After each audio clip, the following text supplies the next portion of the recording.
बिस्मिल्लाहिर्रहमानिर्रहीम। तमाम तारीफ़ें अल्लाह के लिए, दरूदो सलाम मोहम्मद वाले मोहम्मद के लिए। अस्सलामुअलैकुम अज़ीज़ान मोहतरम। आज मैं आपके सामने अमीरुल मोमिनीन अली इब्न अबी तालिब अलैहिस्सलाम के एक दावे को बयान करने जा रही हूँ। एक ऐसा दावा जो कि मौलाए मुत्तक़ियान के कमाल इल्म को, बल्कि इल्म की महराज को और दुनिया और आखिरत पे जो इल्म में उनकी दस्तरस है और जो इख्तियारात इमाम हैं उनको बयान करते हुए नजर आते हैं, उस दावे को बयान करने जा रही हूँ। ये दावा अमीरुल मोमिनीन अली इब्न अबी तालिब अलैहिस्सलाम ने अपने खुतबे में इरशाद किया था, जिसको किताब नहजुल बलागा में पेज नंबर 504 पे खुतबा नंबर 187 में नकल किया गया है।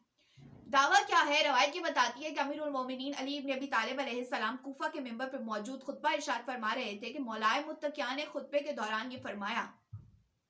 सलूनी सलूनी कबल अन तफकिदूनी, पूछो पूछो मुझसे पूछो कबल इसके कि तुम मुझे मफकूद पाओ। और फिर मौला फरमाते हैं, पूछो मुझसे कि मैं जमीन के रस्तों से बेहतर आसमान के रस्तों को जानता हूँ।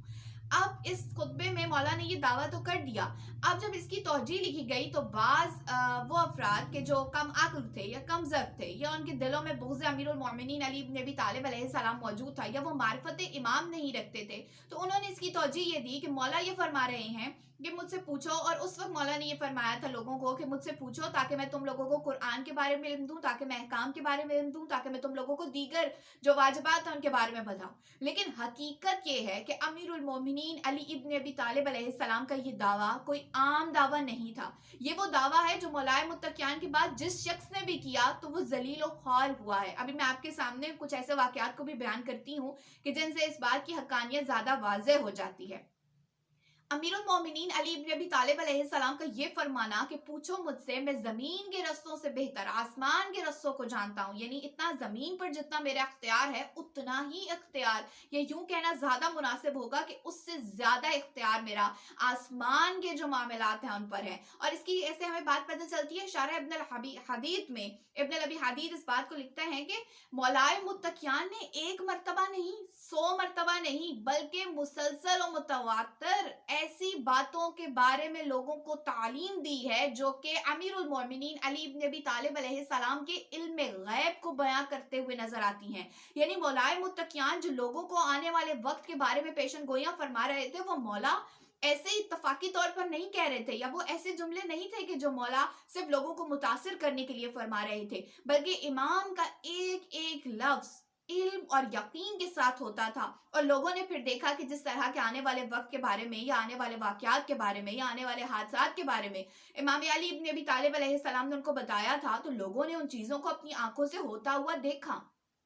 तो गोया मौलाए मुत्तकियान का ये जो दावा है कि मैं जमीन के रस्तों से ज्यादा आसमान के रस्तों से वाकिफ हूँ, इसका मतलब ये था कि मौला लोगों को ये बता रहे थे कि जमीन के हालात और वाकयात या जो अहकामात हैं या जो इस्लाम की चीजें हैं या जो दीन की बातें हैं वो सब तो तुम्हें मैं बता ही सकता हूँ और बता भी रहा हूँ, लेकिन अगर तुम मुझसे वो चीजें पूछोगे कि जो लोहे महफूज पे सब्त हैं या जो तकदीर इलाहिया के मुताबिक लिखी गई हैं, मैं तुम्हें उन बातों के बारे में भी बता सकता हूँ। अजीजान मोहतरम, अमीरुल मोमिनीन अली इब्न अबी तालिब अलैहिस्सलाम से मंसूब एक और रवायत मिलती है कि मौला ने फरमाया था कि मेरे बाद अगर कोई शख्स सलूनी का दावा करेगा तो वो झूठा होगा। और फिर दुनिया ने देखा कि जिस जिस शख्स ने आगे बढ़कर सलूनी का दावा किया बाद अमीरुल मोमिनीन अली इब्न अबी तालिब अलैहिस्सलाम, तो जिल्लत उनका मुकद्दर रही। ऐसे ही कुछ वाकयात हमें तारीख में मिलते हैं। सबसे पहला वाकया मिलता है हमें मकातिल इब्न सुलेमान का, कि जिसने ये दावा किया था कि अर्श से इधर की जो चाहे बात पूछ लो। इस पर एक शख्स खड़ा हुआ और उससे पूछने लगा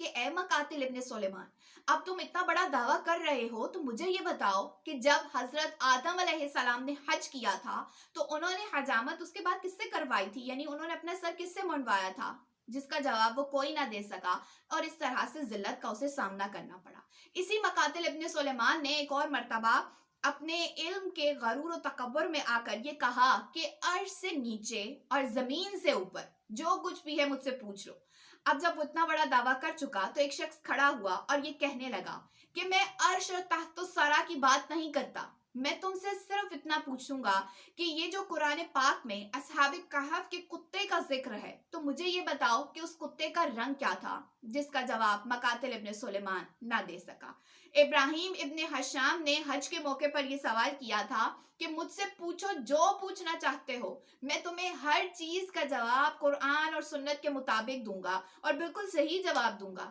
اس موقع پر ایک شخص کھڑا ہوا اور ابراہیم ابن حشام سے یہ پوچھنے لگا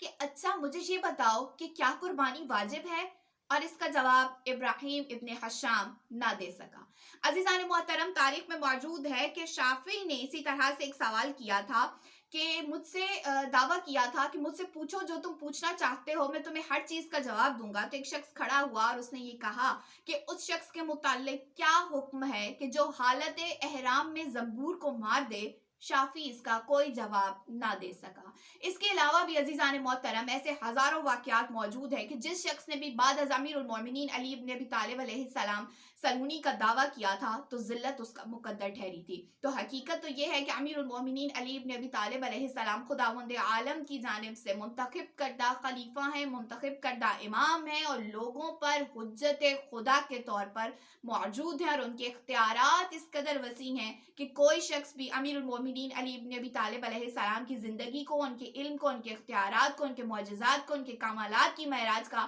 احاطہ نہیں کر سکتا۔ خداوند عالم سے دعا و درخواست ہے کہ وہ ہمیں یہ توفیق دے کہ ہم معرفت امام حاصل کر سکیں اور ان کی بتائے ہوئی سیرت کے مطابق چلتے ہوئے اپنی زندگیاں بہتر طریقے سے گزار سکیں۔ آمین یا رب العالمین۔